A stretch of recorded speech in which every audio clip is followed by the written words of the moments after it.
কোন বান্দা যদি শিরকের কোন গুনাহ করে ফেলে, আল্লাহ ওয়াদা করেছেন সেই বান্দার জন্য জান্নাতটা হারাম। ওমাই ইউশরিক বিল্লাহ ফাকাদ হারামাল্লাহু আলাইহিল জান্নাহ। সেই বান্দা জাহান্নামের বাসিন্দা হয়ে যাবে। এখন আমরা জানবো জান্নাত কোথায়? জান্নাত উপরে। আল্লাহ এমন আল্লাহ নন আমার যে আল্লাহ জায়গা মতো থেকে আল্লাহ আমারে দূরে কোথাও রাখবেন। আল্লাহ জান্নাতটা উপরেই রেখেছেন। জোরে বলি সুবহানাল্লাহ। সবাইকে জান্নাত পেতে চান? সবাইকে জান্নাত পেতে চান? কয়টা কাজ? আসতে বলবেন না, কয়টা কাজ? তিনটা কাজ। আল্লাহ রাব্বুল আলামিন বলেন, নাম্বার 1 হলো ঈমান আনো। ঈমান তোমাকে আনতে হবে। যেমন করে ঈমান এনেছেন আম্মে কেরাম, যেমন করে ঈমান এনেছেন সাহাবে কেরাম, যেমন করে ঈমান এনেছেন যুগ যুগ আল্লাহর পছন্দের গোলামেরা, তেমন করে তোমাকে ঈমান আনতে হবে। আর ঈমানের শর্ত হলো কি? ওয়াল্লাযীনা আমানু ওয়া লাম ইয়ালবিসু ঈমানাহুম বিযুলমিন উলাইকা লাহুমুল আমনু ওয়া হুম মুহতাদুন। জোরে বলুন আল্লাহু আকবার।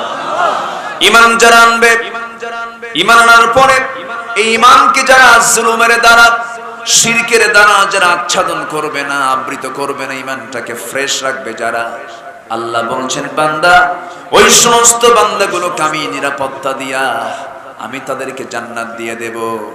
আমার বন্ধুগণ, এই জন্য ঈমানের 1 নাম্বার, ঈমান ভঙ্গের 1 নাম্বার কারণ হলো আমি আপনি ঈমান এই দাবি করতে গিয়া ঈমানের মধ্যে যদি আমরা এই জটিল কাজগুলো করে ফেলি, তার মধ্যে 1 নাম্বার ঈমান ভঙ্গের কারণ হলো যদি কোনো বান্দা শিরক করে ফেলে, জুলুম করে ফেলে। ইন্না শিরকা লাযুলমুন আযীম। কোনো বান্দা যদি শিরকের কোনো গুনাহ করে ফেলে, আল্লাহ ওয়াদা করেছেন সেই বান্দার জন্য জান্নাতটা হারাম। ওমাই ইউশরিক বিল্লাহ ফাকাদ হারামাল্লাহু আলাইহিল জান্নাহ। সেই বান্দা জাহান্নামের বাসিন্দা হয়ে যাবে। হয়তো আপনি বলবেন, হুজুর আমি মুসলমান হওয়ার পরে আমি আবার কিসের শিরক করব? মুশরিক কিন্তু কোন সম্প্রদায়ের নাম নয়। অনেক বান্দা আছে আব্দুর রহমান নাম, আব্দুল মালিক নাম, আব্দুল গফুর নাম, কিন্তু সে টাটকা মুশরিক। আসতে বলবেন না আছে না নাই? আসতে বলবেন না আছে না নাই? আছে। আমাকে আপনাকে শিরক মুক্ত, বিদআত মুক্ত ঈমান আনতে হবে। আবু জেহেল যখন এমন প্রস্তাব দিয়ে ফেললো, রাসূল বললেন, চাচা আপনি আমাকে যে প্রস্তাবটা দিয়েছেন এই প্রস্তাবের বিপরীতে একটা আয়াত নাযিল হয়ে গেছে।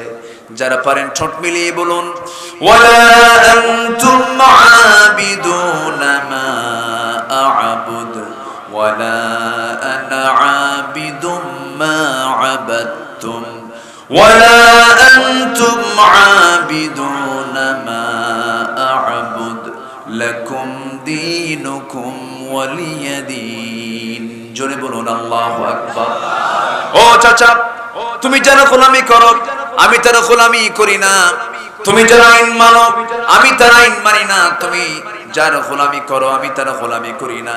অতএব তোমার দিন, তোমার জীবন বিধান তোমার কাছে, আমার জীবন বিধান আমার কাছে। এই কথা বলার সঙ্গে সঙ্গে আবু জেহেল বলল, না রে না, হলো না।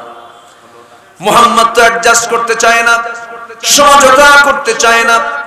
আমার নবীকে হাজার রকমের প্রলোভন দিয়েও যখন কাজ হলো না, নবীর বংশ আবু জেহেলের বংশ একই বংশ, বংশ দিয়ে জান্নাত পাওয়া যাবে না, সুন্দর চেহারা দিয়ে জান্নাত পাওয়া যাবে না, অবস্থা সম্পদ দিয়ে জান্নাত পাওয়া যাবে না। জান্নাত পাওয়ার গ্যারান্টি পেতে হলে 1 নাম্বার আপনাকে নিশ্চিত করতে হবে আপনার ঈমানটা ফ্রেশ আছে কিনা। দান করে আপনি জান্নাত পাবেন না যদি ঈমান না থাকে। দানের তালিকায় বর্তমান দুনিয়াতে Bill Gates first. Bill Gates তার সমস্ত সম্পত্তির 1/3 সব দান করে দিয়েছে, রেড ক্রসকে দিয়ে দিয়েছে। কিন্তু দান করলে হবে কি? তার মধ্যে কি নাই? ঈমানটা নাই। মূল জিনিসটা হলো ঈমান। ঈমান নামক এই সম্পদ যতক্ষণ বান্দার মধ্যে না আসবে, তার কোনো ভ্যালু থাকবে না। কার দরবারে? আল্লাহর দরবারে তার কোনো মূল্য থাকবে না। বংশ দিয়ে কি করবেন? বংশ দিয়ে যদি জান্নাত পাওয়া যেত, আবু লাহাবও জান্নাত পেত। আমার নবীর যে বংশ, আবু লাহাবেরও সেই বংশ। আবু লাহাবের বাপের নাম আব্দুল মুত্তালিব, আমার নবীর দাদার নামও আব্দুল মুত্তালিব। বংশ দিয়ে আপনি কি করবেন? চেহারা দিয়ে কি করবেন? আবুল আহাবের চেহারার সাথে নবীর চেহারার মিল ছিল, চাচা ভাতিজা।